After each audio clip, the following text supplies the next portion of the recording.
네, 오늘 본문 말씀을 가지고 영광을 얻을 때라는 제목으로 말씀을 나누겠습니다. 오늘은 절기적으로 교회 절기적으로 고난 주일입니다. 고난 주간이 시작되는 첫날 고난 주일이고요. 이 고난 주일은 또 종료 주일이라고 합니다. 예수님께서 3년 가까이 공생애를 사셨는데요. 예수님이 언제 돌아가셨냐면 그 마지막 3년째 6월절 절기 때 어린 양 잡는 시간에 못 박히셨고 운명하셨습니다. 그리고 그게 금요일이죠. 하루 지내고 이틀 그날 그다음에 또 토요일 안식일 후 첫날, 그러니까 주일이죠. 주일날 부활하셨습니다. 그래서 실제로 유대인들은 안식일 하면 금요일 저녁 해질 때부터 토요일 저녁 해질 때까지가 안식일입니다. 유대인의 그 날짜는 아침 해 뜨면서 시작이고 해 지면이 하루가 끝나는 게 아니고요. 시작은 해가 지면 시작하고 그 다음날 해가 지면 끝납니다. 그래서 유대인의 안식일은 금요일 저녁 해가 지면 끝나고 토요일날 해가 지면 이제 안식일이 끝나는 것이죠. 그리고 안식 후 첫날이라고 하면 우리가 이야기하는 주일이죠. 토요일 지나서 주일날 새벽에 예수님께서 부활하셨습니다. 그래서 우리 개신교, 기독교는 안식일을 토요일을 섬기지 않고 주일을 섬깁니다. 왜냐하면 예수님의 부활을 기념하기 때문에 부활하신 예수님을 기념하여 그 이후로 초대교회는 주일날을 섬깁니다. 그래서 안식교 하면 요즘도 여러분 많이 들어보셨을 겁니다. 안식교는 토요일날 구약의 어떤 율법대로 토요일 안식일을 섬기죠. 그때 우리 개신교는 주일을 섬깁니다. 부활을 의미해서. 자, 예수님이 마지막 절기 유월절을 지내시기 위해서, 그리고 그 유월절에 맞춰서 이제 십자가에 달리실 것을 예수님은 알고 이제 예루살렘으로 가십니다.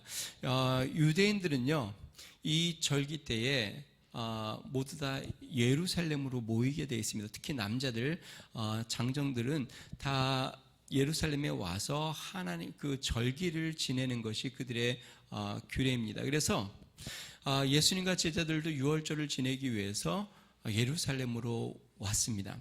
예수님뿐만 아닙니다. 온 이스라엘의 사람들뿐만 아니라 타지에 흩어져 사는 디아스포라 유대인들도 이 유월절을 지내기 위해서 다 예루살렘으로 모여들었고, 예수님도 이제 그러니까 이제 예수님이 6월절에 들어간 이제 주일이죠. 만약에 우리가 2000년 전이라고 예수님 돌아가신 그 주간이라고 한번 생각해 봅시다.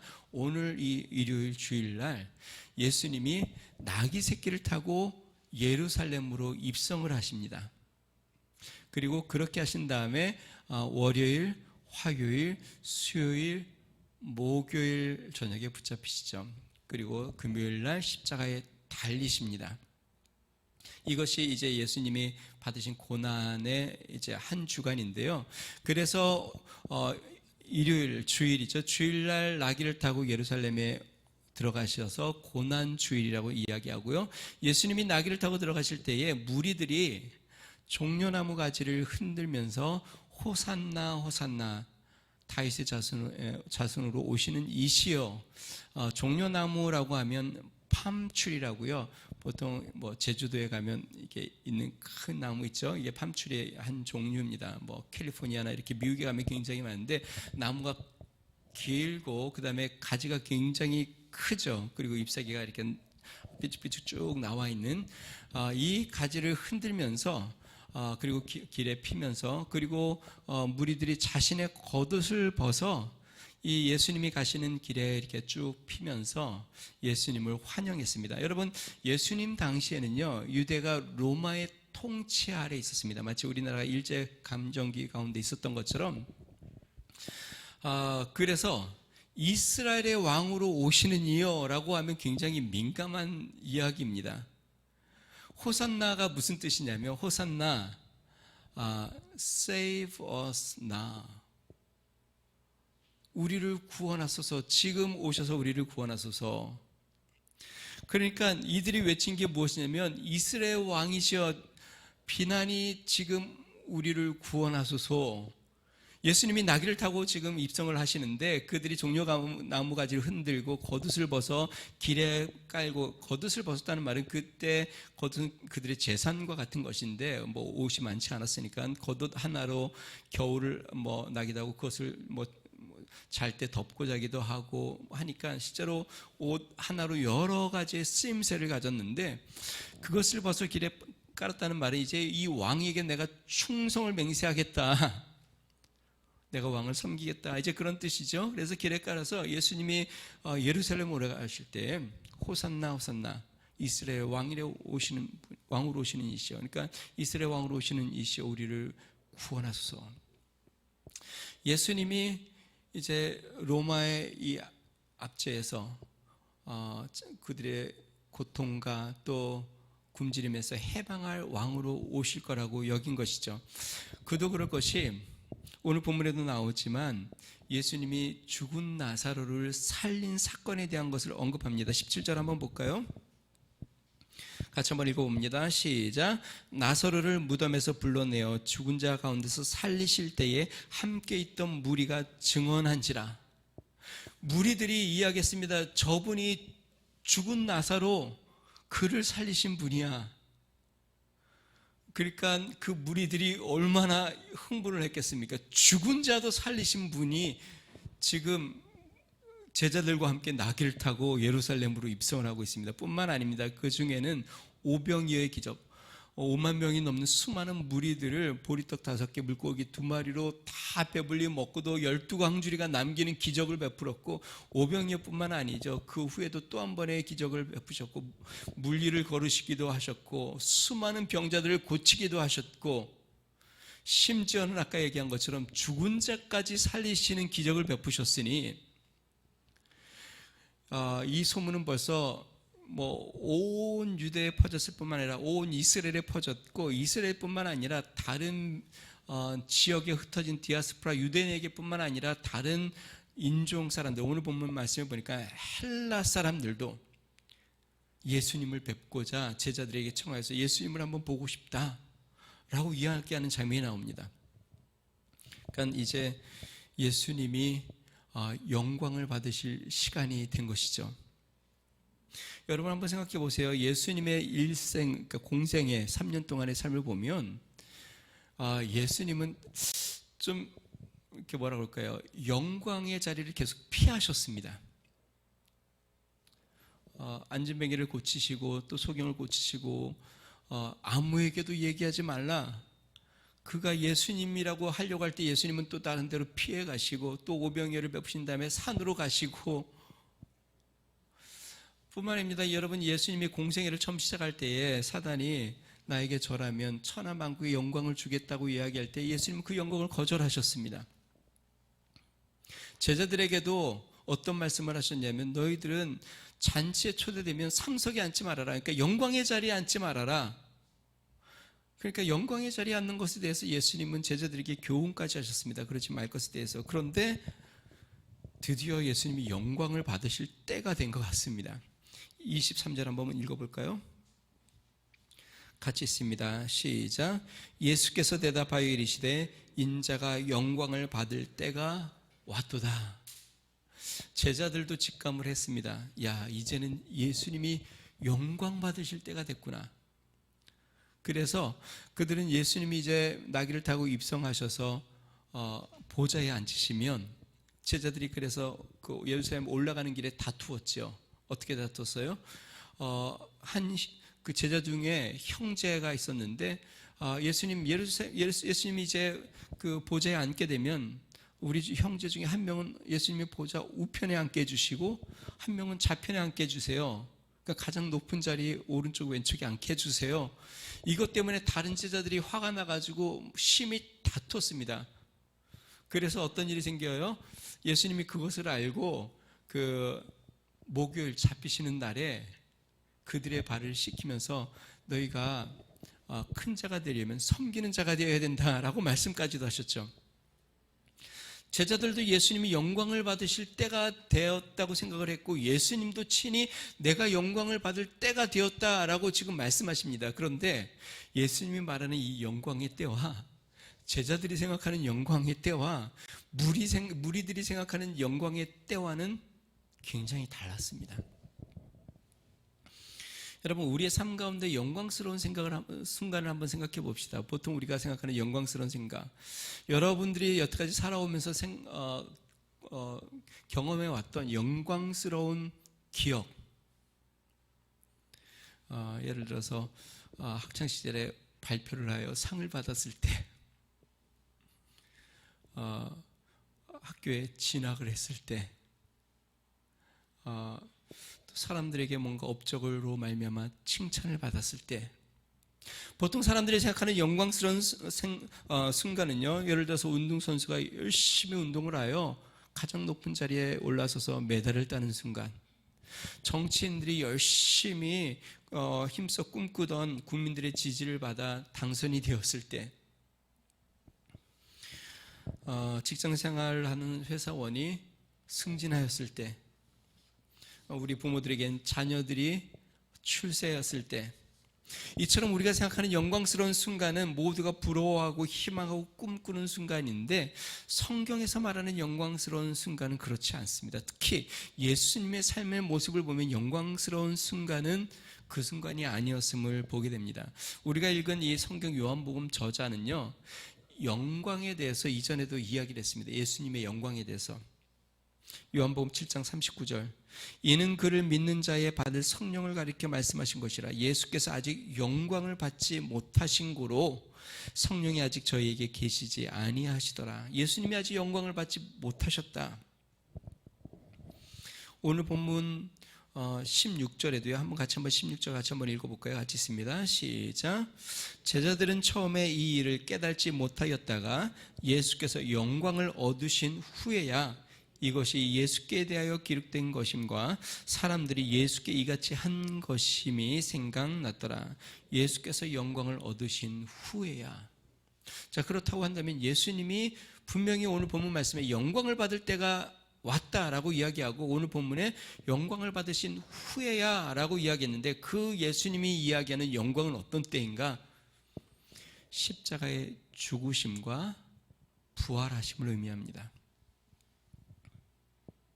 자, 이거를 우리가 잘 조금 이해하려면, 우리 제가 가끔 이야기하죠. 영어 표현에 no cross, no crown, 십자가 없이 영광 없다. 이거는 우리의 삶에 어떤 고난과 역경을 이겨내지 않으면 영광스러운 순간은 없다라는 뜻인데요. 이게 십자가입니다. 예수님이 우리 빌립보서에 보면 사도 바울이 이렇게 이야기했습니다. 십자가 고통의 너머의 즐거움을 위해서 십자가의 고난을 참으셨다. 예수님이 십자가를 참으셨는데, 고통을 참으셨는데, 참은 이유가 있는데 그 너머의 즐거움을 위하여. 그것은 무엇이냐면 예수님이 십자가의 죽으심으로 인류를 구원할 그 기쁨, 우리를 구원할 그 즐거움을 위하여 참으셨어요. 그런데 그렇게 참으시고 나니까 어떻게 했냐면 하나님께서 예수님을 지극히 높여 하나님 보좌 우편에 앉게 하시고, 하늘과 땅의 모든 이름 중에 뛰어난 이름을 주시고, 하늘과 땅의 모든 것들이 그 발 앞에 무릎을 꿇게 하시고 영광스러운 자리에 앉게 하셨다. 그러니까 예수님의 십자가와 부활은 예수님의 영광을 의미합니다. 그래서 영광의 때가 왔다. 다시 말하면 내가 이제 죽고, 내가 죽어 온 인류를 구원하고 하나님 보좌 우편에 앉을 때가 왔다. 성경은 가장 처절한 순간, 가장 비참한 순간, 가장 안타까운 순간, 가장 험악한 순간, 이 십자가가 영광의 때라고 이야기합니다. 자, 그러면 영광의 순간은 언제 우리에게 오는가? 오늘 본문 말씀 통해서 두 가지를 살펴보겠습니다. 이것은 예수님도 살펴보고 우리의 삶도 동일한 것을 우리가 기억해야 되겠습니다. 첫 번째는요, 자신이 죽는 순간이 가장 영광스러운 순간입니다. 다시 얘기하면 자신을 희생하는 순간, 바로 그때가 영광의 때입니다.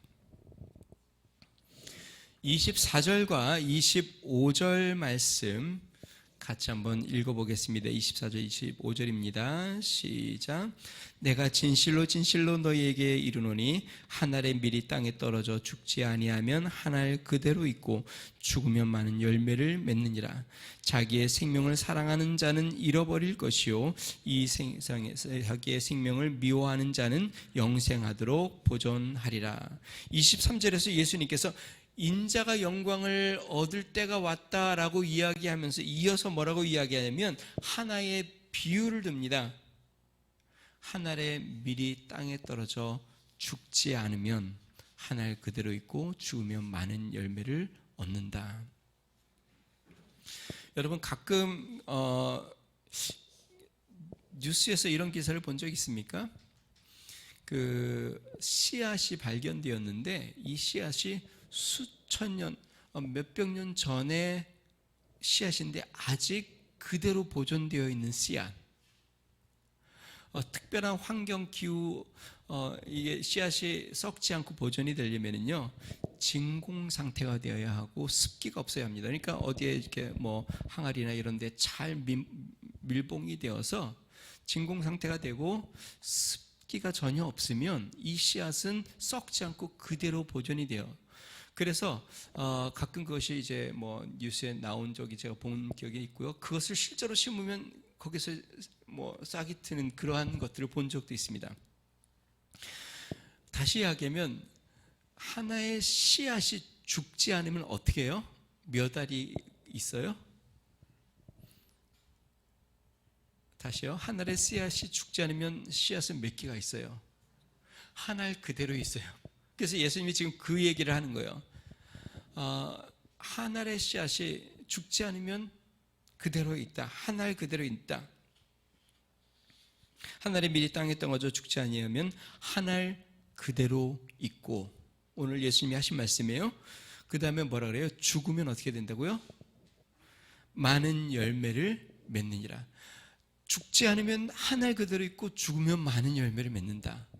예수님 자신이 죽음에 대해서 지금 이야기하시는 것이에요.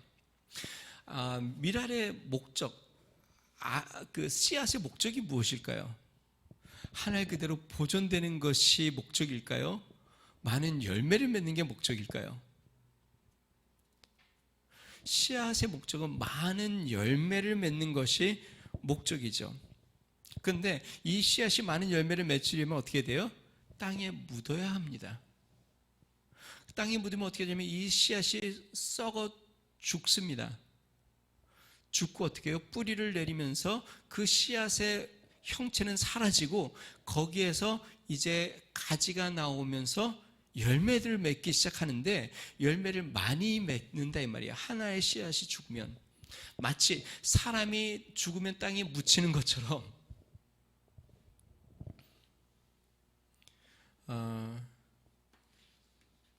우리의 선조들이요, 우리의 선조들이 생업으로 선택한 것이 무엇이냐면 농사입니다. 주로 농사를 많이 졌죠. 농사를 지은 이유가 무엇이냐면 동식물 중에 가장 많은 사람들을 먹여 살릴 수 있는 방법이 농사입니다. 이게 무슨 말이냐고 하면요, 학자들에 따르면 쌀 농사를 해서 100명을 먹일 수 있는 토지, 쌀 농사를 해서 100명을 먹일 수 있는 토지에 밀을 심으면 75명이 먹을 수 있다고 합니다. 근데 이거를 목초지로 해서 그 짐승들을 기르면, 그러니까 소나 뭐 양이나, 그러면 몇 명이 먹고 살 수 있냐, 몇 명이 먹고 살 수 있을까요?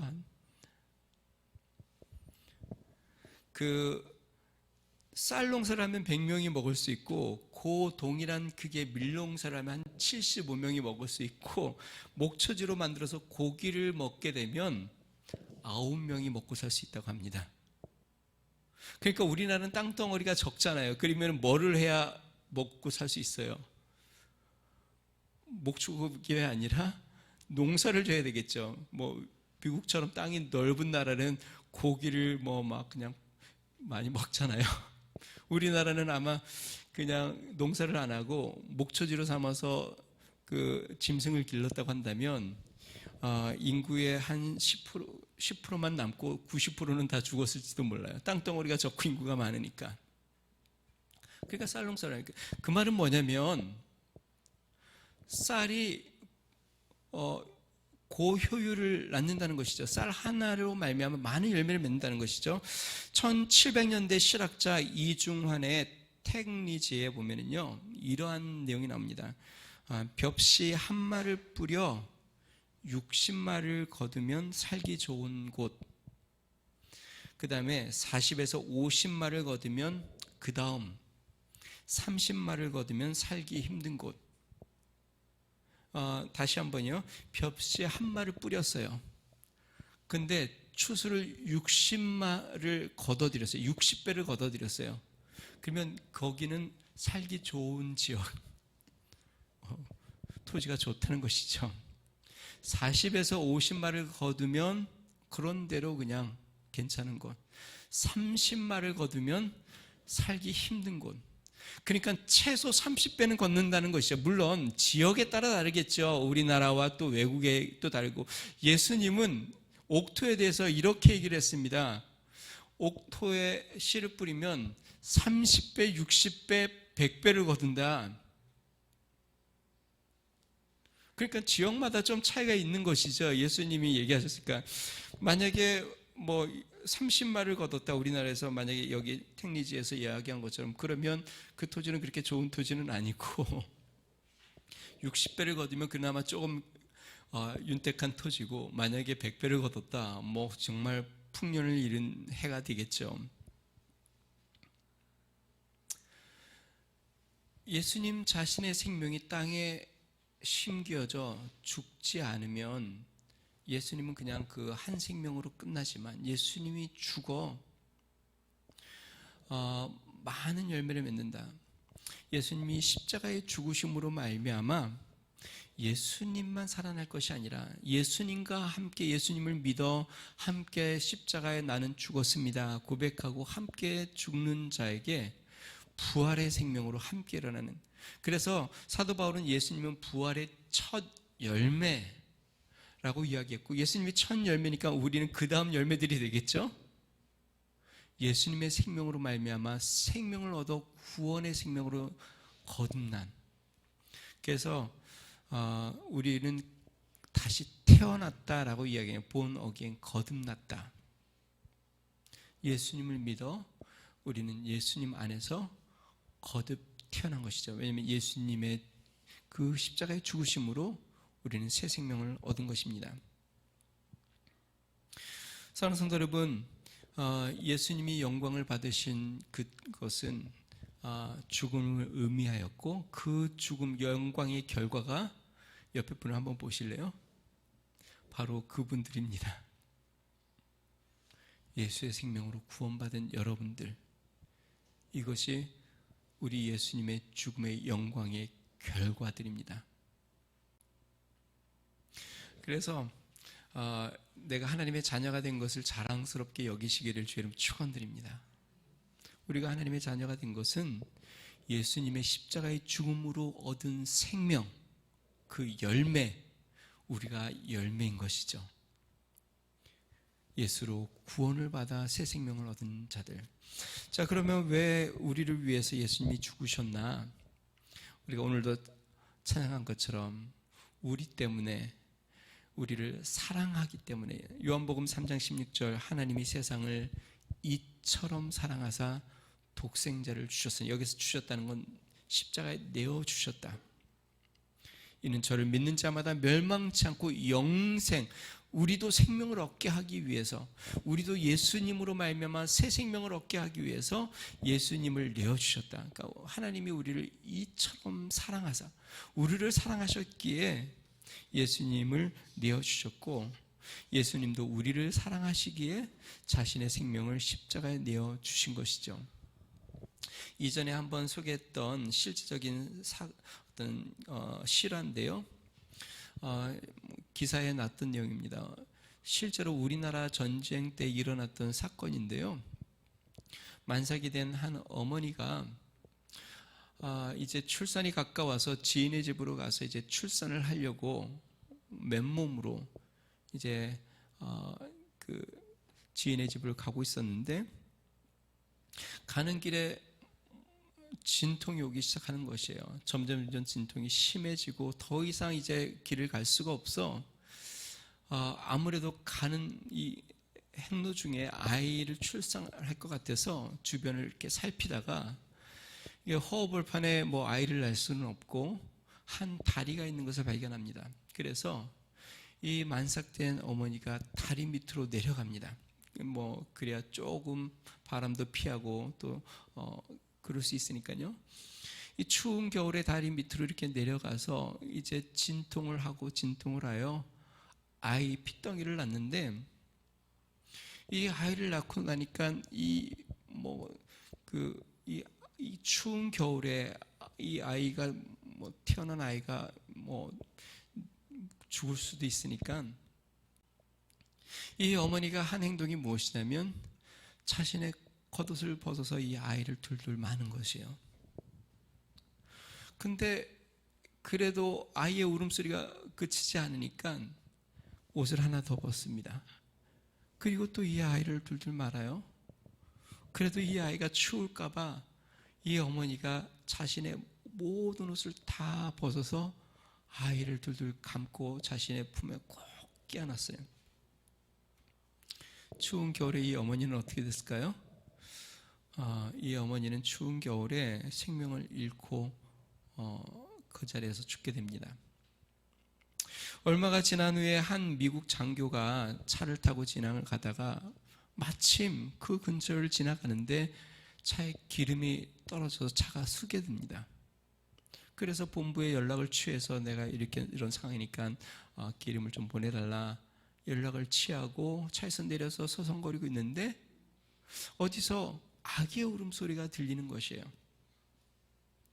그래서 그 울음소리를 쫓아가 보니까 한 다리 밑에 아주 참담한 모습이 놓여져 있는데, 갓 아이를 출산한 어머니는 발가벗긴 상태로 죽어 있고, 그 다음에 그 어머니 품속에 한 아이가 옷에 둘둘 말려서 울고 있는 그 장면을 보게 됩니다.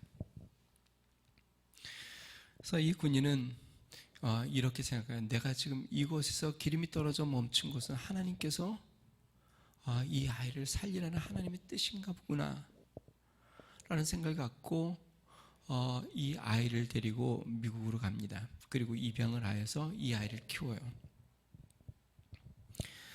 이 아이가 훌륭하게 잘 커서 나중에 이 아이가 어느 정도 이제 나이가 되어 이 아버지가 이 아들에게 출생에 대한 이야기를 합니다. 분명하죠. 얘는 동양이고 미국에서 서양 부모님 밑에서 그리고 자라나면서 분명히 자기가 다른 것을 알았겠죠. 이 아버지가 그 전쟁 때 한국에서 그 어머니를 만나 그 아이를 살려냈던 그 내용들을 다 이야기합니다. 그것을 들은 그 아들이 그 아버지에게 부탁을 하나요? 아버지, 제가 부탁이 있는데 저를 그곳에 한번 데려가 주세요. 그 아들을 살려낸 그때와 같이 겨울에 이제 한국에 와서 그 지역을 찾는데, 물론 개발이 많이 되었으니까 찾기가 쉽지는 않은데 더듬어 비슷한 곳을 무덤도 찾을 수 없고 비슷한 곳을 가서 그 아들에게 여기가 다리가 있었던 그쯤이고 이쯤에서 너를 발견했다고 이야기하니까 그 아들이 거기에 주저앉아 옷을 하나씩 벗기 시작하더래요. 그러면서 그 위에 옷을 하나씩 덮으면서 아들이 이렇게 이야기했다고 합니다. 어머니, 얼마나 추우셨어요. 나를 살리기 위해서 어머니는 얼마나 추우셨어요 하고 거기에서 어머니를 기억했다고 합니다. 하나님의 사랑을 우리가 다 표현할 수는 없지만 우리 하나님께서 왜 십자가에 그 아들을 내어주셨고 예수님께서 우리를 위하여 십자가를 지셨는가? 예수님도 십자가상에서 옷을 다 벗김을 당하셨고 또 채찍에 맞으셨고 창에 찔리셨고 가시관을 쓰셨고 손발에 못이 박히셨고 십자가상에서 6시간 동안 큰 고통을 당하셔서 마지막 숨을 거두시면서 다 이루었다. 우리 주님이 우리를 사랑하여 우리를 구원하시기 위하여 자신의 생명을 내어주신 그 순간, 그것이 바로 영광스러운 순간이요, 그 순간이 우리를 구원하신 순간이죠. 사랑하는 성도 여러분, 우리도 영광스러운 삶 가운데 나아가기를 주의 이름으로 축원드립니다. 언제 우리는 영광스러운 삶을 살 수 있을까요? 우리도 우리를 희생할 때, 우리의 삶을 내어줄 때에 우리도 영광스러운 삶으로 나아갈 수 있습니다. 사도 바울은 이렇게 이야기합니다. 나는 날마다 죽노라. 만약에 우리가 이번 한 주를 살면서 주를 위하여 또 이웃들을 위하여 나를 내 욕망과 욕심을 죽이며 희생하며 산다면 바로 그 순간은 영광스러운 순간입니다.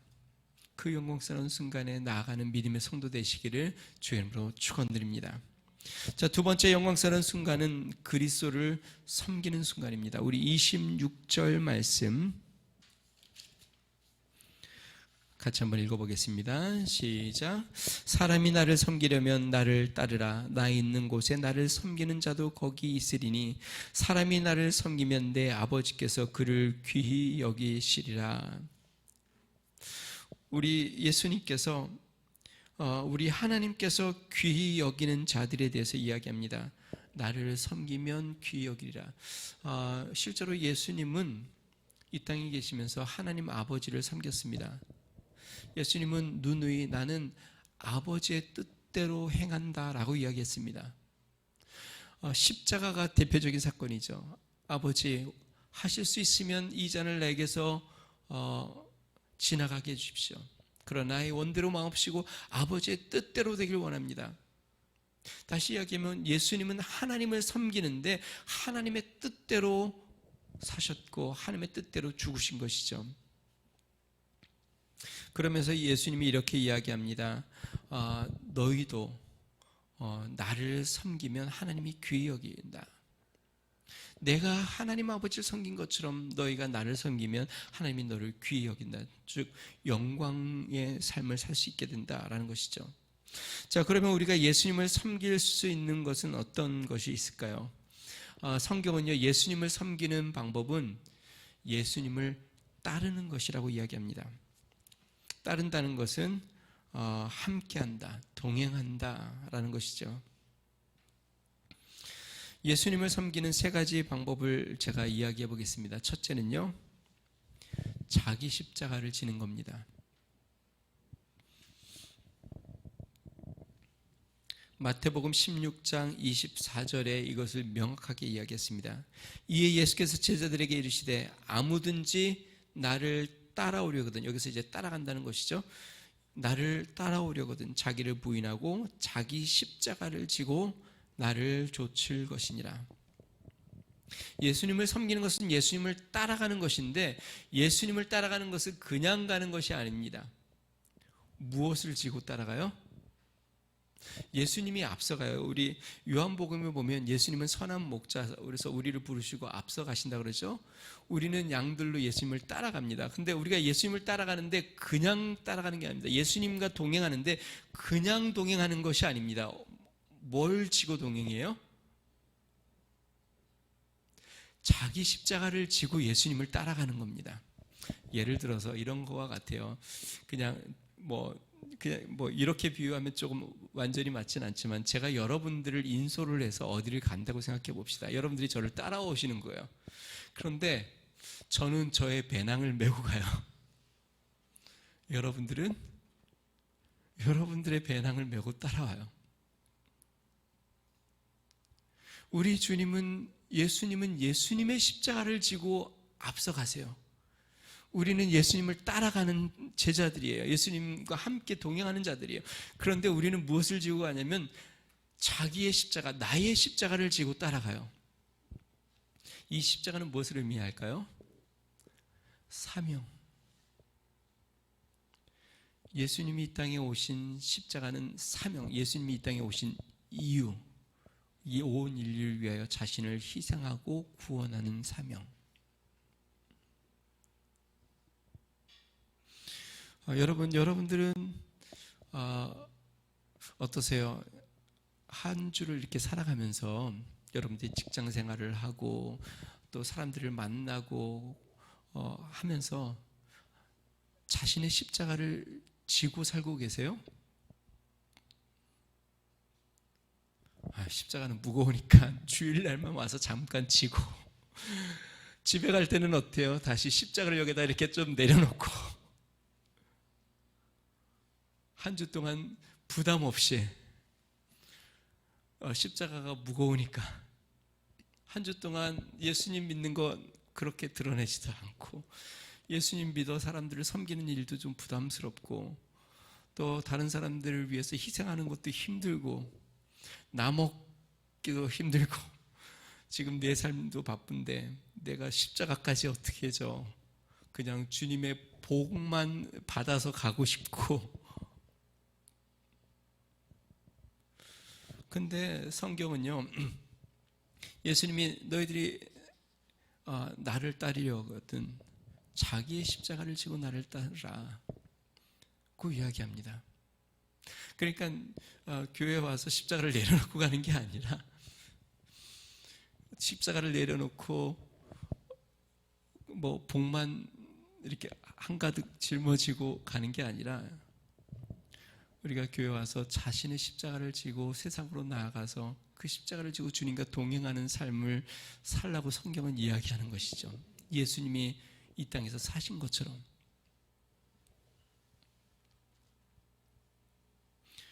하나님이 여러분들에게 주신 사명, 여러분들이 직장에서 만나는 사람들에게 그리스도의 사랑을 나타내는 것, 그들을 사랑하고 그들에게 하나님의 사랑을 나타내는 것, 여러분들이 만나는 사람들, 여러분들이 있는 곳곳에서 또 여러분의 삶 가운데 하나님을 찬양하고 하나님의 영광을 드러내는 것, 주님을 기억하며 주님을 사랑하며 사는 것 뿐만 아닙니다. 여러분들에게 주어진 사명, 교회에 섬기는 것, 바이올린을 켜는 것, 플룻을 부는 것, 싱어로 노래를 부르는 것, 방송을 준비하는 것, 예배 늦지 않게 참여하는 것.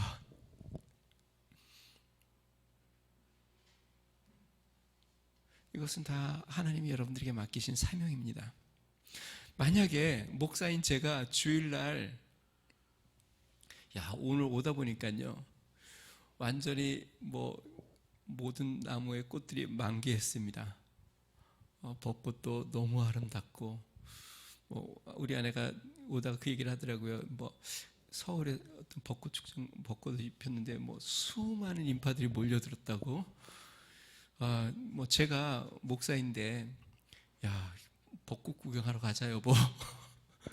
그리고 오늘 차 타고 서울에 벚꽃 구경을 하러 가면 저는 사명을 망각한 거겠죠. 맞나요? 저는 교회를 지키는 사명을 하나님이 주셨어요. 목회 사명. 여러분들은 여러분들의 자리를 지키는 사명을 하나님이 주셨어요. 여러분들의 가정을 지키고 또 여러분들의 직장에서 하나님의 주신 사명을 감당하고 또 주일날에 또 교회 와서 여러분들이 맡기신 그 사명을 감당하는 것, 이것이 하나님이 여러분들에게 주신 사명입니다. 아멘인가요? 예수님을 섬기는 것은 내가 있는 그 자리에서 주님의 사명을 감당하고 나의 십자가를 지고 따라가는 것, 그것이 그리스도를 섬기는 것입니다. 예수님에게 십자가가 주님의 영광인 것처럼 우리에게 십자가는 주님의 영광임을 믿으시기 바랍니다. 십자가가 무겁다고 십자가를 부끄러워하지 말고 이 십자가는 나의 영광입니다. 찬송가도 있잖아요. 십자가, 십자가, 십자가 무한 영광일세. 하나님이 나에게 주신 이 십자가가 하나님 영광입니다. 하나님이 아름답게 보시고 축복하시는 영광인 것을 믿고 그 십자가를 즐거이 지을 수 있는 믿음의 성도가 되기를 주님 축원드립니다. 자, 두 번째 예수님을 섬길 수 있는 길은 이웃을 섬기는 것입니다. 전에도 제가 이야기했는데 마태복음 25장에 보면은요, 마지막 때에 대한 이야기가 나오는데 예수님이 이제 심판하시는 날에 오른편의 사람들과 왼편의 사람으로 나뉘어집니다. 오른편의 사람들에게는 예수님께서 복을 받을 자들이다라고 이야기하고 왼편에 있는 자들에게는 저주받을 자다라고 이야기합니다. 그러면서 오른편에 있는 자들에게 예수님이 이렇게 이야기하죠. 내가 줄일 때에 먹을 것을 주었고 목마를 때 마시게 하였고 나그네 되었을 때 영접하였고 벗었을 때 옷을 입혔고 병들었을 때 돌아보았고 감옥에 갇혔을 때 와 보았다. 그리고 왼편에 있는 자들에겐 그렇게 안 했다. 그랬더니 왼편에 있는 자들이 그렇게 물어봅니다. 예수님, 언제 예수님이 병들었을 때 우리가 돌아보지 않았고 예수님이 굶주리실 때 먹을 걸 주지 않았고 벗었을 때 옷을 입혀주지 않았고 감옥에 갇혔을 때 우리가 안 돌아봤습니까? 언제 우리가 그랬습니까? 그랬더니 예수님이 이렇게 이야기하죠. 마태복음 25장 45절, 이 지극히 작은 자 하나에게 하지 아니한 것이 곧 내게 하지 아니한 것이니라. 예수님을 섬기는 것은 우리 이웃을 섬기는 것입니다. 이웃에게 우리가 사랑을 베푸는 것, 그래서 굶주린 자를 보면 먹이는 것,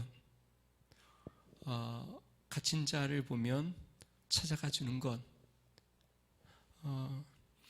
벗은 자에게 입혀주는 것, 목마른 자에게 물을 주는 것, 이것이 주님께 한 것이다 라고 성경을 이야기합니다. 예수님은 죄로 말미암아 목마른 모든 영혼들에게, 절망 가운데 허덕이는 모든 자들에게 영생하는 물을 주시기 위해 십자가를 지셨고 우리에게 영생하는 샘물을 주셨습니다. 그것이 이제 우리가 해야 될 일이죠. 복음의 영원한 생명의 물을 나누는 것. 마지막 세 번째로요, 앞부분에도 이야기했지만 예수님을 섬기는 길은 교회를 섬기는 것입니다. 예수님은 교회의 머리시고 교회는 예수님의 몸입니다. 그러니까 교회를 섬기는 것은 예수님을 섬기는 것이에요. 교회 머리가 예수님이고 교회가 예수님의 몸이니까.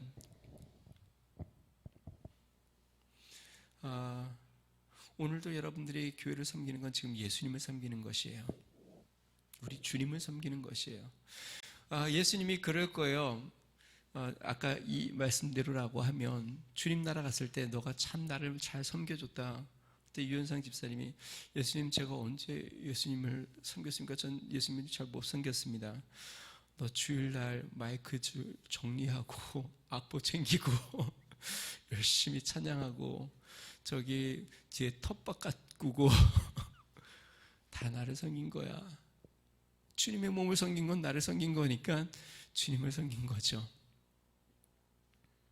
사랑하는 성도 여러분, 이 고난주일, 이 영광의 때, 우리 주님이 영광을 받으신 이 때 우리가 기억하면서 우리도 예수님처럼 자신을 희생하며 주님의 영광에 동참하는 믿음의 성도가 되시기를 주의 이름으로 축원드립니다.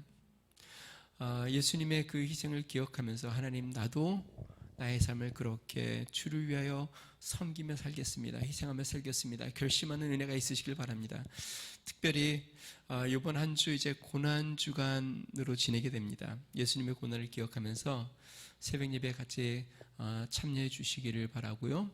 그리고 하나님 앞에 더 가까이 나아가는 한 주가 되기를 주의 이름으로 축원드립니다. 우리 같이 한번 기도하고요, 우리의 성찬 예식에 참여하도록 하겠습니다. 같이 한번 기도하겠습니다. 좋으신 하나님 아버지,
우리 찬송가 144장 예수 나를 위하여 1절만 우리 같이 한번 찬양하겠는데요. 가사는 제가 불러줄 테니까 가슴에 손을 얹고 눈을 감고 한번 찬양하겠습니다. 예수 나를 위하여 십자가를 질 때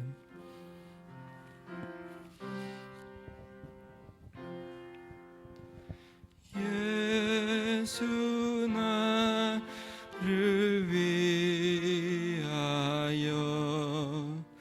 십자가를 세상 죄를 지시고 세상 죄를 지시 고초당하셨네. 고초당하셨네. 예수님 예수님 예수님 예수님 나의 죄 위하여 나의 죄 위하여 보배 피를 흘리니 죄인 받으소. 십자가를 지심은 십자가를 지시 무슨 죄가 있나 무슨 죄가 저 무지한 사람들 저 무지한 사람 메시아 죽였네. 메시아 죽였네. 예수님 예수님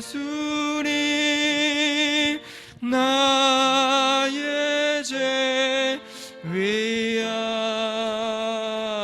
보배 피를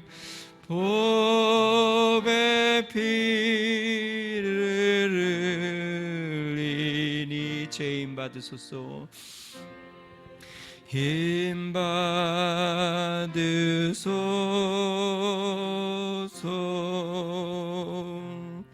내가 너에게 전한 것은 주께 받은 것이니 곧 주 예수께서 잡히시던 밤에 떡을 가지사 축사하시고 떼어 이르시되 이것은 너희를 위하는 내 몸이니 이것을 행하여 나를 기념하라 하시고 식후에 또한 그와 같이 잔을 가지시고 이르시되 이 잔은 내 피로 세운 새 언약이니 이것을 행하여 마실 때마다 나를 기념하라 하셨으니 너희가 이 떡을 먹으며 이 잔을 마실 때마다 주의 죽으심을 그가 오실 때까지 전하는 것이니라.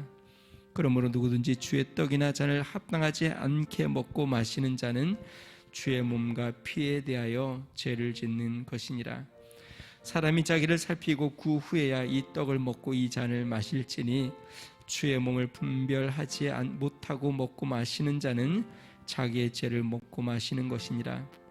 그러므로 너희 중에 약한 자와 병든 자가 많고 잠자는 자도 적지 아니하니 우리가 우리를 살폈으면 판단을 받지 아니하려니와 우리가 판단을 받는 것은 주께 징계를 받는 것이니 이는 우리로 세상과 함께 정죄함을 받지 않게 하려 하심이라. 그런즉 내 형제들아 먹으러 모일 때에 서로 기다리라. 만일 누구든지 시장하거든 집에서 먹을지니 이는 너희의 모임이 판단받는 모임이 되지 않게 하려 함이라.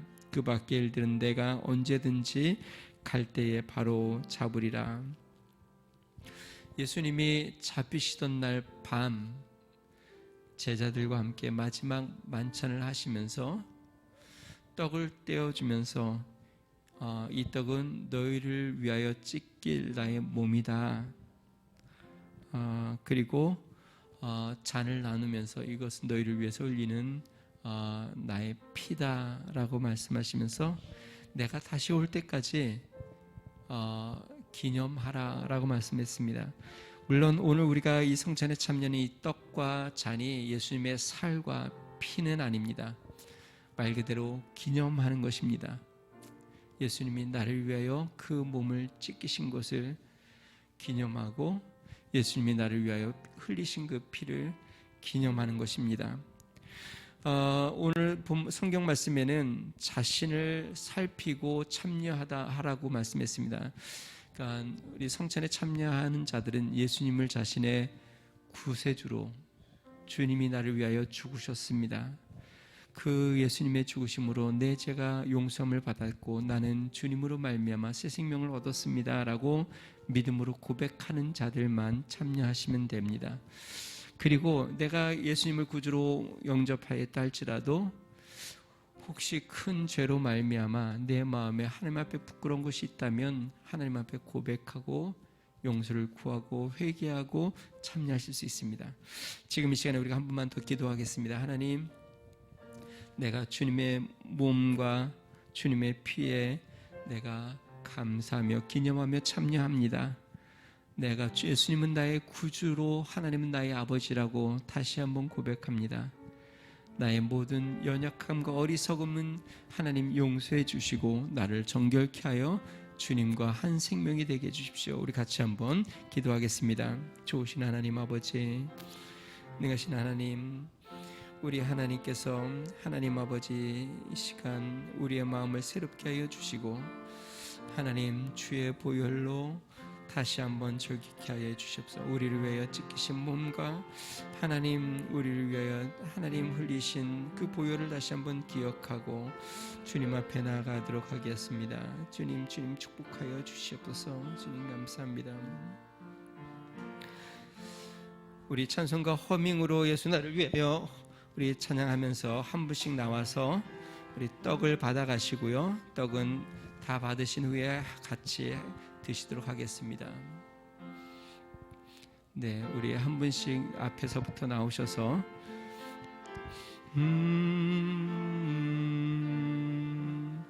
떡을 받으시고 기다리셨다가요, 다 같이 드시도록 하겠습니다. 아직 드시지는 마시고요.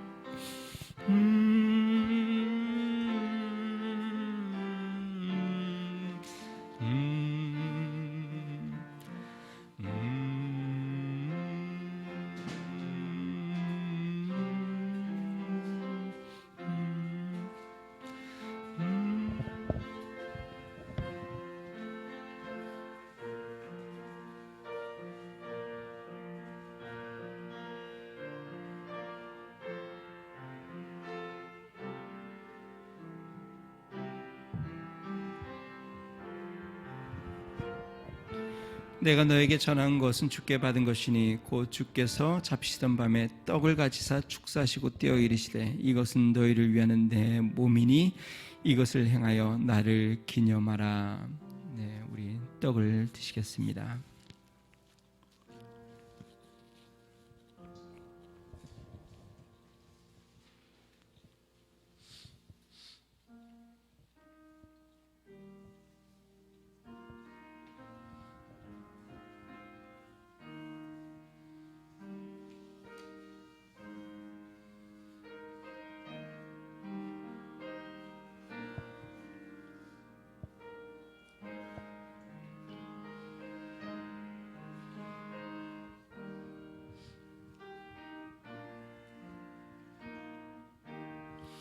식후에 또한 그와 같이 잔을 가지시고 이르시되 이 잔은 내 피로 세운 새 언약이니 이것을 행하여 마실 때마다 나를 기념하라.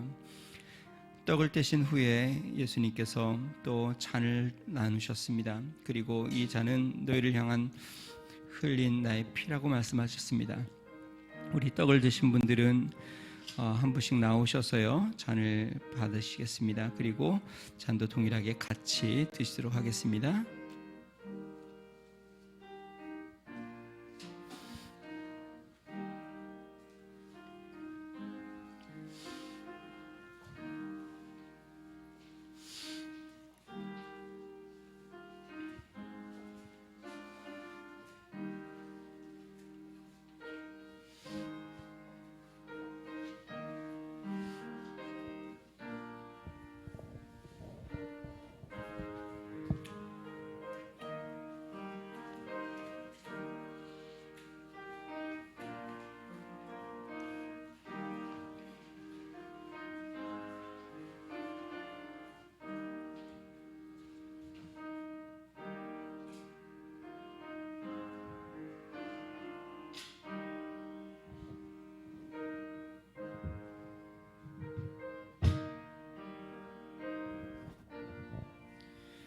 식후에 또한 그와 같이 잔을 가지시고 이르시되 이 잔은 내 피로 세운 새 언약이니 이것을 행하여 마실 때마다 나를 기념하라. 아멘. 우리 잔을 드시겠습니다.